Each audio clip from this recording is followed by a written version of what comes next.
Students, आज की video में आपका रिलेशन एंड फंक्शन के अंतर्गत हम लोग रिलेशन को शुरू करने वाले हैं। इसके पूर्व के वीडियो में आप लोगों को बताया गया कि Cartesian product of two sets क्या होता है, ऑर्डर्ड पेयर क्या होते हैं, ऑर्डर्ड ट्रिपलेट्स क्या होते हैं। तो आज यहाँ पर शुरू करने वाले हैं रिलेशन, जिसको हम लोग हिंदी में क्या कहते हैं, संबंध। तो देखिए, जिस संबंध के बारे में हम एक दो उदाहरण दें, जनरल उदाहरण दें। तो जैसे कहा जाए कि राम दशरथ के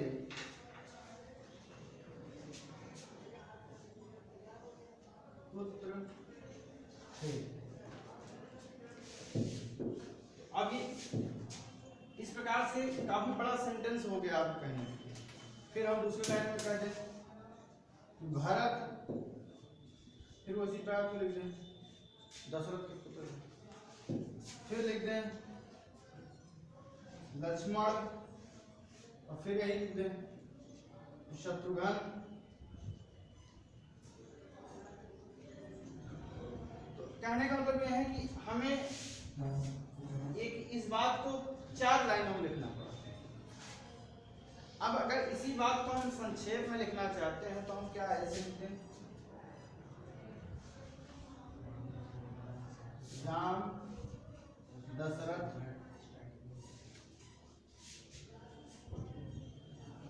भरत दशरथ लक्ष्मण दशरथ और शत्रुघ्न राम दशरथ।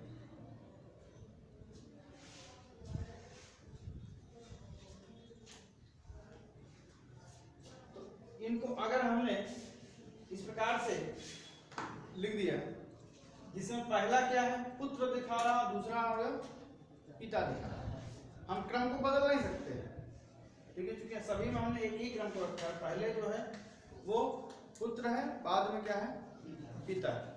तो अब इसमें इस्तेमाल किसका हमने किया, इसमें इस्तेमाल किया हमने क्रमिक युग्म का।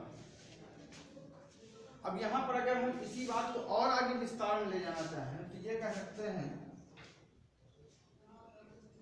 ये एक समुच्चय बन गया जिसके अवयव क्या है, क्रमिक युग्म है। और ये बना कैसे, समुच्चय ए था जिसके अवयव थे राम भरत लक्ष्मण और शत्रुघ्न, और बी के अवयव थे कौन, देखिए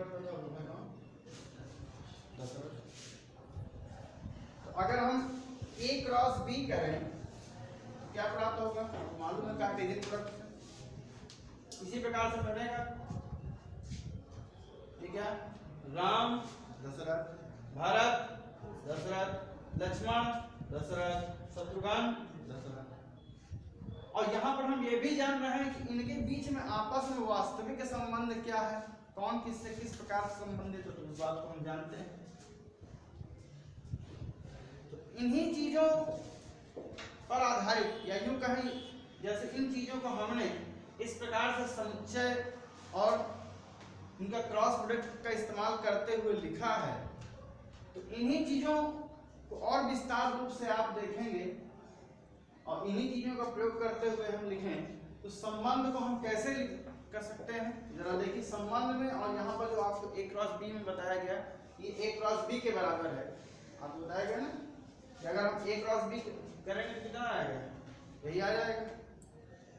और अगर हम ये कहें कि हम इसमें केवल वही अवयवों को रखेंगे जिसमें पहला अवयव पुत्र होगा, दूसरा अवयव पिता हो जाएगा, और पहला अवयव जो है दूसरे का क्या होगा, पुत्र होगा। अगर हम इस कंडीशन को भी अप्लाई करते हैं, फिर आपसे कहें कि कौन कौन से अवयव आप लिखेंगे, तो भी तो आप यही अवयव लिखेंगे। तो मतलब अगर हम कुछ कंडीशन अप्लाई करते हैं तो भी आपका ये चीज आ जाएगी।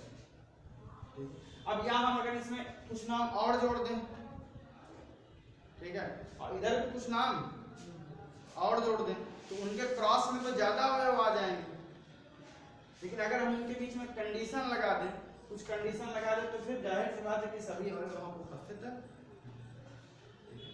इन्हीं कंडीशन को लगा करके आपको संबंध बताया जा रहा है। जैसे जिसमें बताया गया आपकी समुच्चय ए से बी में एक संबंध आर इस प्रकार है।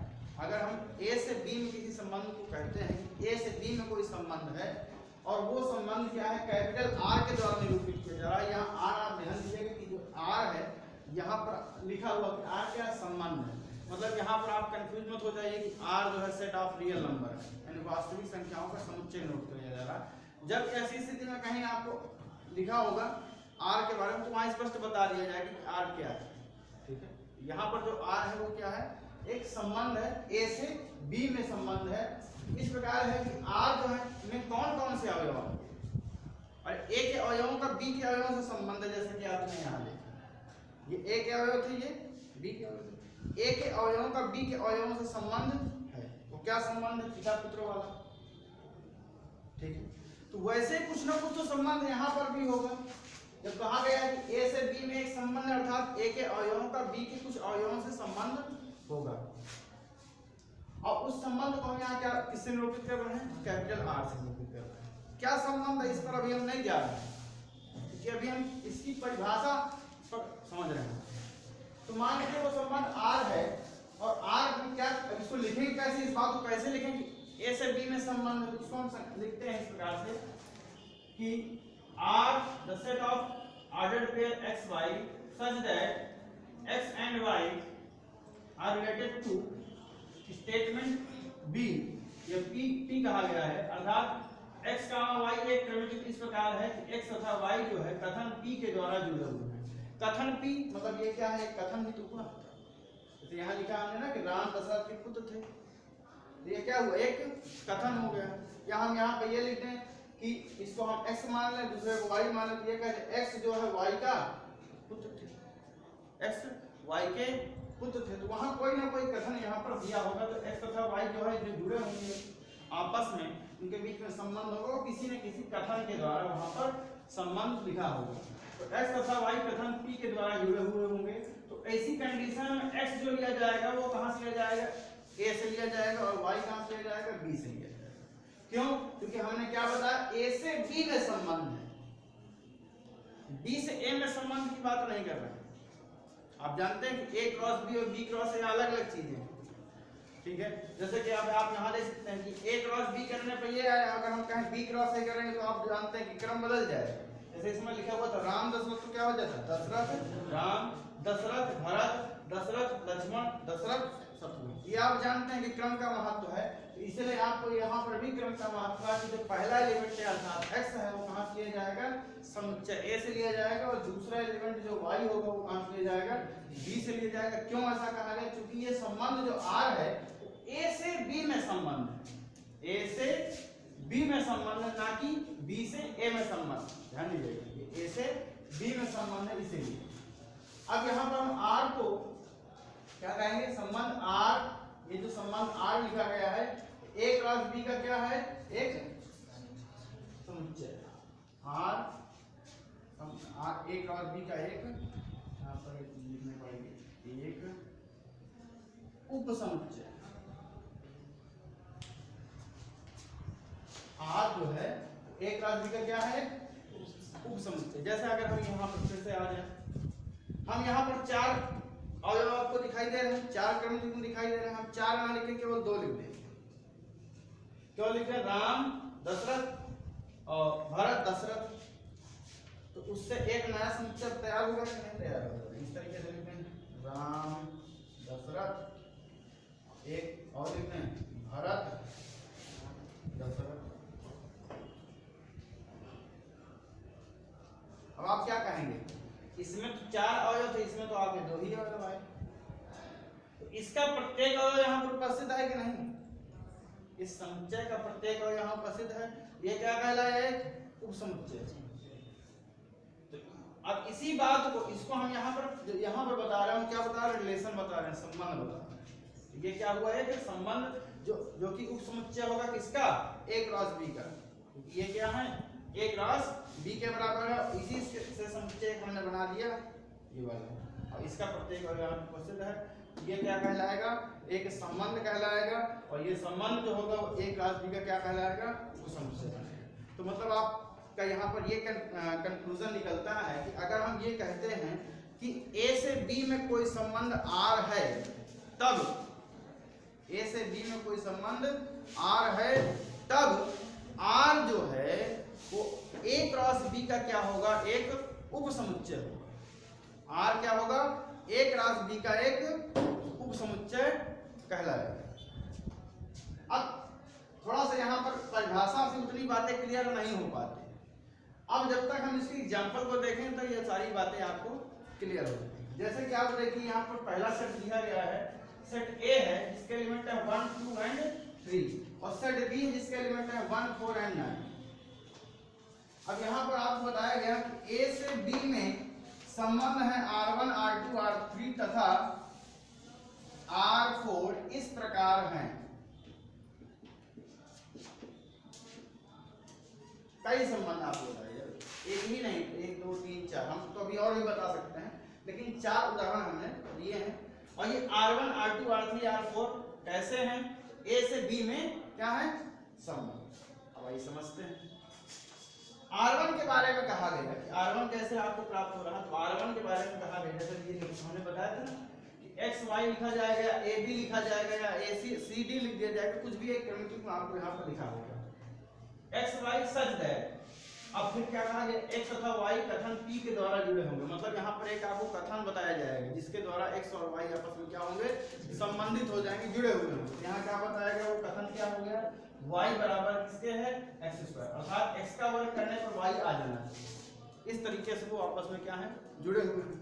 अब यहाँ पर आप जानते ही हैं कि x जो है वो कहाँ से बिलोंग करेगा, a से बिलोंग करेगा, अर्थात a से लिया जाएगा, और y कहाँ से लिया जाएगा, b से लिया जाएगा। क्यों, क्योंकि R1 जो है वो a से b में संबंध है, अर्थात R1 जो है वो सबसेट होगा किसका, a क्रॉस b का। अब जरा बताइए, ये a के अवयव है, ये b के अवयव है। यहाँ क्या कहा गया, y बराबर x स्क्वायर, और x क्या है, पहला अवयव है, y क्या है, दूसरा अवयव। अब आप विचार कीजिए, यहाँ जो पहला अवयव मतलब x, a का अवयव, पहला अवयव का मतलब a का अवयव, x क्या है, स्क्वायर है। तो जरा x का मान रखिए यहाँ पर 1, तो 1 का स्क्वायर 1। अब 1 तो आया, क्या 1 जो है वहां b में है, तो इसका मतलब 1 का संबंध किससे बन गया, 1 का संबंध 1 से ही तो हो गया ना। और 1 कहां से लिया गया, समुच्चय a से लिया गया, प्राप्त क्या हुआ 1 का स्क्वायर 1, वो 1 कहां से मिला, 1 कामा ये क्रमिक बन गया। फिर हम x का दूसरा मान रखते हैं 2, और 2 का क्या हो गया स्क्वायर, 2 का स्क्वायर 4। अब 4 क्या समुच्चय b में है कि नहीं है, तो 2 का संबंध किससे हो गया 4, इसे क्या लिखा गया 2 कामा।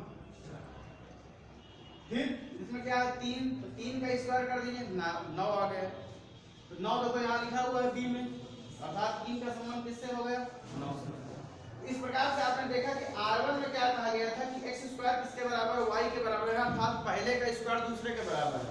x का मतलब पहला अवयव, y का मतलब दूसरा अवयव, और x स्क्वायर y बराबर x स्क्वायर का मतलब क्या हुआ, पहले अवयव का स्क्वायर जो है दूसरे अवयव के बराबर है, जहाँ की पहला अवयव कहाँ से लिया जाएगा, समुच्चय a से लिया जाएगा, दूसरा अवयव कहाँ से लिया जाएगा, समुच्चय b से लिया जाएगा। ठीक है, इसलिए 1, 2, 4 एंड 3, 9 इस R1 के एलिमेंट हो गए। अब आप विचार कीजिए कि अगर हम a क्रॉस b करते तो क्या उसमें इतना ही अवयव आते, नहीं। अगर हम a क्रॉस b करेंगे तो उसमें देखो इसमें 3 अवयव, इसमें भी 3 अवयव, तो 3 गुणा 3 बराबर 9, कितने अवयव आ जाएंगे 9। कौन कौन से आएंगे देख सकते हैं आप, a क्रॉस b किया गया है,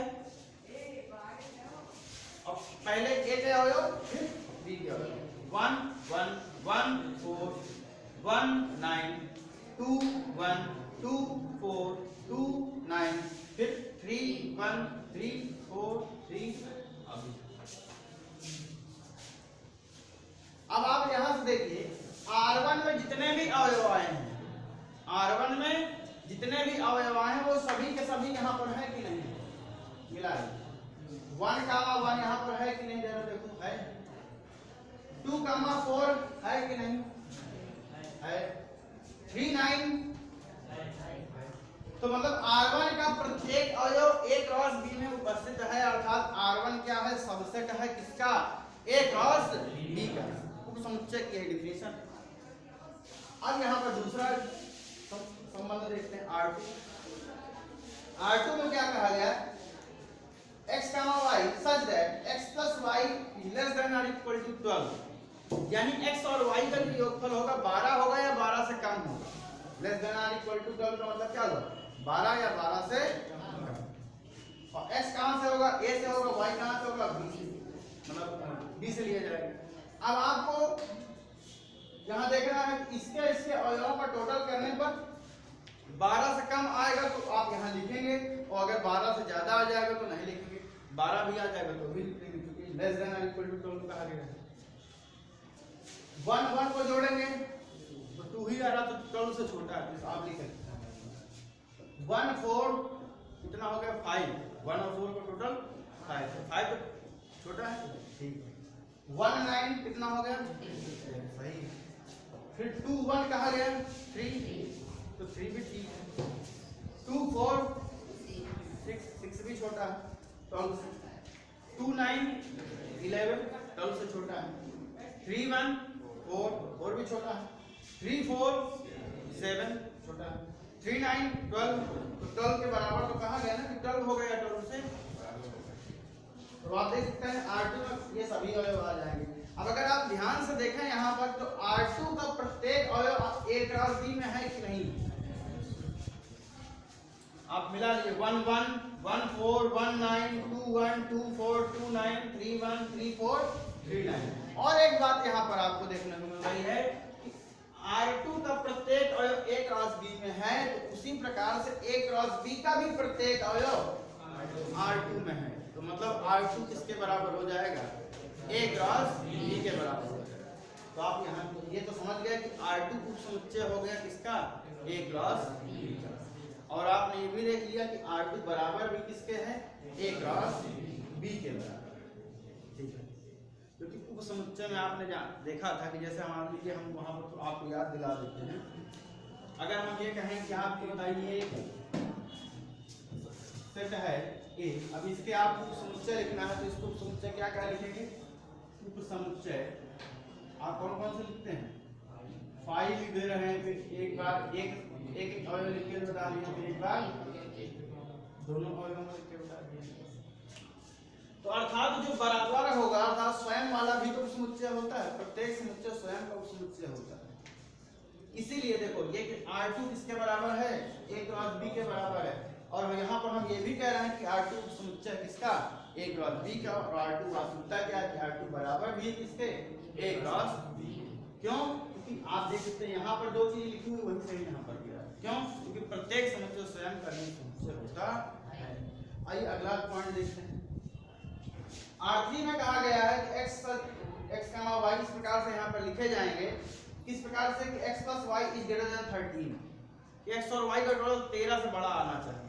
अब जब टोटल करके देखो भाई 1 1 2 आ रहा था, आपने सभी देखा ही यहाँ पर टोटल करके, तो इसका 3 और 9 मैक्सिमम 12 तक जा रहा था, तो 13 तो कहीं जा ही नहीं रहा था। इसका मतलब यहाँ कुछ आएगा, कुछ नहीं आएगा। जब कुछ नहीं आएगा मतलब दिस इज एन इम्पटीस है, मतलब रिक्त समुच्चय से नोट किया जा रहा है 5 से। तो क्या 5 भी उपसमुच्चय हुआ A क्रॉस B का, बिल्कुल, क्योंकि रिक्त समुच्चय प्रत्येक समुच्चय का उपसमुच्चय होता है। आप यहाँ भी देख सकते हैं कि 5 इसीलिए तो लिखा गया था क्योंकि 5 उपसमुच्चय था किसका, सेट।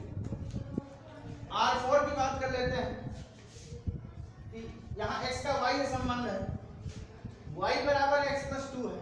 अब ये इसके द्वारा जुड़े हुए कथन ही है। देखो अब यहाँ पर चाहे ये बात कह ली है, चाहे ये बात कह रही है, चाहे ये बात कह रही है, चाहे ये बात कह रही है, ये सब क्या है, x और y को आपस में जोड़ने के लिए एक कथन बताया गया है, ठीक है। तो y इस प्रकार है x plus 2 है, अर्थात x में 2 जोड़ेंगे तो y मिल जाना चाहिए। तो आप उस अवयव को यहाँ लिखेंगे अन्यथा नहीं लिखेंगे, ठीक है। अब देखो इसको यहाँ पर हमने डायरेक्ट लिखा है आपको, ठीक है। सरल आपका ये भी हो सकता है, मान लीजिए शुरुआती प्रक्रिया में आप इतना दिमाग नहीं लगा पाते, इतना जल्दी नहीं कर पाते हैं, तो एक काम करेंगे, हम पहले A क्रॉस B निकाल लेंगे और A क्रॉस B जैसे हमने यहाँ लिख लिया, अब जैसे इन्होंने जो भी शर्त बताएं उस शर्त को यहाँ से देखते जाइए और यहाँ पर लिखते जाइए। जैसे इनका कहना है कि x+2 बराबर y होना चाहिए और x का मतलब पहले अवयव से, देखो x पहले y बाद में, तो पहले अवयव में 2 जोड़िए तो दूसरा अवयव मिल जाना चाहिए। अब जरा इसमें चेक करिए, एक में अगर हम 2 जोड़ा जाए तो क्या 2 3 मिल जाएगा, ये 1 लिखा हुआ है, इसमें 2 जोड़ोगे तो 3 मिलेगा, जबकि यहाँ क्या है 4, इसमें जोड़ोगे 3 है, यहाँ 9 मिल जाएगा, एक जोड़ोगे, एक में 2 जोड़ोगे तो 3 मिलेगा, 3 है यहाँ 9 है, 4 बन जाएगा, 1 बन जाएगा, 4 4, यही संतुष्ट कर रहा है। और आप उधर आगे भी देखो तो कोई संतुष्ट नहीं कर रहा, इसीलिए देखिए तो आप देख सकते हैं कि R4 में केवल एक ही अवयव, तो ऐसा भी हो सकता है एक ही अवयव है, क्या कोई अवयव ना है, ऐसा भी तो हो सकता है, या सभी के सभी अवयव आ जाएं, ऐसा भी हो सकता है। ठीक है, तो इस तरीके से आपने देखा, यहाँ पर उदाहरण के माध्यम से बात क्लियर हो जाती है कि ए समुच्चय से बी समुच्चय में किसी संबंध को हम अगर हमारे पास लिखने के लिए हमसे कहा जाए तो उसके अवयव ज्ञात कीजिए, बहुत आसानी से हम ज्ञात कर सकते हैं। और जितने भी यहाँ संबंध लिखे हुए होंगे वो सभी A क्रॉस B के क्या कहलाएंगे, उप समुच्चय। क्लियर हो जाता है? तो इसीलिए हमने यहाँ लिख दिया, स्पष्ट है कि R1 is a subset of A cross B, R2 is also a subset of A cross B, R3 is a subset of A cross B, and R4 is a subset of A cross B। सभी क्या है, समुच्चय। आप जानते हैं उपसमुच्चय के लिए, अब अगर किसी को उपसमुच्चय नहीं पता है तो फिर आपको ये बातें समझ में नहीं आएंगी, इसलिए हम हमेशा कहते चले आ रहे हैं कि जब तक आप शुरुआत से अध्ययन नहीं करेंगे तब तक आपको ये सारी चीजें समझ में आने वाली। किसी का बेस कंप्लीट नहीं है, पिछली जानकारी नहीं है, तो उसको ये समझ में बिल्कुल भी नहीं आएगा। तो आप इसको शुरुआत से यानी कि समुच्चय, और देखिए दूसरा चैप्टर चल रहा है, पहला चैप्टर समुच्चय जो कि आपको पढ़ा दिया गया है। जब तक आपको पहला चैप्टर नहीं आएगा, उसकी हर एक पॉइंट नहीं आपको आएगा समझ में, तब तक आपको दूसरा चैप्टर समझ में नहीं आने वाला है। ठीक है, तो इसलिए पहला चैप्टर अगर किसी को नहीं आ रहा है तो उसको आप पहले तैयार करिए, तब फिर आपको आगे समझ में आएगा। अब यहाँ पर नोट में कुछ महत्वपूर्ण पॉइंट दिए गए हैं। जैसे कहा गया कि समुच्चय A में अवयवों की संख्या क्या स्मॉल p है, समुच्चय B में अवयवों की संख्या स्मॉल q है, A क्रॉस B में अवयवों की संख्या कितनी हो जाएगी, आपको मालूम है, दोनों गुणनफल अर्थात p × q, p q के बराबर। अब ध्यान दीजिए, A क्रॉस B क्या है, एक समुच्चय तो ये भी है ना, A क्रॉस B भी एक समुच्चय है, आप जानते हैं, क्योंकि समुच्चय है तभी इसको हमने कर्ली ब्रैकेट के अंदर लिखा, मझले कोष्ठक के अंदर लिखा। ठीक है, अब किसी समुच्चय के उपसमुच्चय निकालने का तरीका क्या है, आपको पहले बताया जा चुका समुच्चय वाले चैप्टर में कि यदि किसी समुच्चय में n अवयव उपस्थित हैं तो उसके उपसमुच्चयों की संख्या 2 की पावर n हो जाती है। तो अगर आप देखिए ध्यान से कि A क्रॉस B एक समुच्चय है जिसमें अवयवों की संख्या कितनी pq है, तो इसके उपसमुच्चयों की संख्या क्या हो जाएगी, 2 की पावर pq। इसलिए लिखा गया A क्रॉस B के सभी उपसमुच्चयों की संख्या कितनी हो जाएगी, 2 की पावर pq। ठीक, और एक बात यहाँ पर आप ये भी देख रहे हैं कि जितने भी उपसमुच्चय बनेंगे, A क्रॉस B के जितने भी उपसमुच्चय बनेंगे वो सभी कोई ना कोई एक संबंध को निरूपित करेंगे। जैसे आपने देखा यहाँ हमने केवल 4 ही संबंध लिखे, तो क्या केवल 4 बन सकते थे, नहीं, अभी तो बहुत बन सकते थे ना, कितने बन सकते थे, देखो 3 एलिमेंट हैं, 3 के गुणा 3 में हो गए 9, 2 की घात कर दीजिए तो 2 की घात 9, ठीक है, अर्थात 500, तो 512 संबंध बन सकते थे, लेकिन हमने तो यहाँ उदाहरण के लिए केवल 4 ही लिखे हैं। ठीक है, इसीलिए आपको संख्या निकालनी तो कैसे निकालेंगे कि A से B में कुल कितने संभव संबंध बन जाएंगे, तो आसान तरीका है, आप याद रखिए A से B में सभी संभव संबंधों की संख्या बराबर 2 की पावर pq, जहाँ p क्या है, A में अवयव की संख्या और q क्या है, B में अवयव की। अब कुछ और भी पॉइंट, जैसे यहाँ पे कहा गया है x, y belongs to r, r क्या है, संबंध, और x कहाँ से लिया जा रहा है, a से, y कहाँ से लिया जा रहा है, b से। इसका मतलब क्या हुआ, x y जो है वो बिलोंग करता है जिसमें a क्रॉस b, क्योंकि जो भी अवयव रिलेशन में उपस्थित होगा, संबंध में उपस्थित होगा, वो a क्रॉस b में जरूर उपस्थित होगा। वही तर्क यहाँ पर लिखा। अगला कथन देखते हैं यहाँ पर, समुच्चय ए से ए में संबंध है। जैसे हमने ए से बी में संबंध लिया, तो हम ए से ए में भी संबंध बना सकते हैं, बी से बी में संबंध बना सकते हैं। तो अगर आपको ए से ए में संबंध बनाने के लिए कहा जाएगा तो कैसे लिखा जाएगा? ए से ए में संबंध आर को समुच्चय ए पर संबंध भी कहते हैं। तो वहां आपको क्वेश्चन में जो दिया जाएगा वो कहा जाएगा, स्टेटमेंट लिखा जाएगा, वो केवल इतना लिख दिया जाएगा कि समुच्चय ए पर संबंध आर इस प्रकार है। अब आप कहेंगे इसमें केवल एक ही समुच्चय दिया गया है, जबकि संबंध तो हमने दो में पढ़ा है, ए से बी में। तो अगर वहां पर आपको दिया गया है कि ए पर संबंध है, जिसका मतलब क्या है कि ए पर संबंध होने का मतलब है कि समुच्चय ए से ए में संबंध, समुच्चय ए से ए में संबंध। देखिए समुच्चय ए से ए में संबंध को ही हम क्या कहते हैं? समुच्चय ए पर संबंध। अगर कहीं आपको लिखा हुआ है कि समुच्चय ए पर संबंध, तो उसका मतलब आप समझ जाइए कि क्या है, ए से ए में संबंध की बात की जा रही है। तथा इस स्थिति में आर जो है वो सबसेट होता है किसका? ए क्रॉस बी। अब वहां पर तो ए क्रॉस ए ही आ जाएगा क्योंकि ए पर संबंध है। और एक बात देखिए, x, y belongs to r। अब r जो है सबसेट होगा किसका? a cross b। अगर आपको ये मालूम है तो क्या पता चल जाएगा कि अगर हम इसका क्रम बदल दें, y और x का क्रम बदल दें, तो y, x belongs to r inverse and r inverse is a subset of b cross. ध्यान दीजिए, ये r की पावर -1 है, आपको दिखाई दे रहा है, लेकिन इसको पढ़ा नहीं जाएगा r की पावर में, ठीक है? और ना तो ये पावर है, ये क्या है? r इनवर्स है। और r इनवर्स जो है उसका मतलब क्या हुआ? अवयवों का क्रम बदल दिया गया। जैसे x y लिखा था तो उसको क्या कर दिया जाए? y x कर दिया जाए, तो यहाँ क्या आ जाएगा? r इनवर्स आ जाएगा। और यही कारण है, देखिए यहाँ a क्रॉस b लिखा तो क्रम बदल करके क्या लिख दिया गया? b cross. या फिर आपके पास ये लिखा हुआ है तो उसको आप इस प्रकार से भी लिख सकते हैं।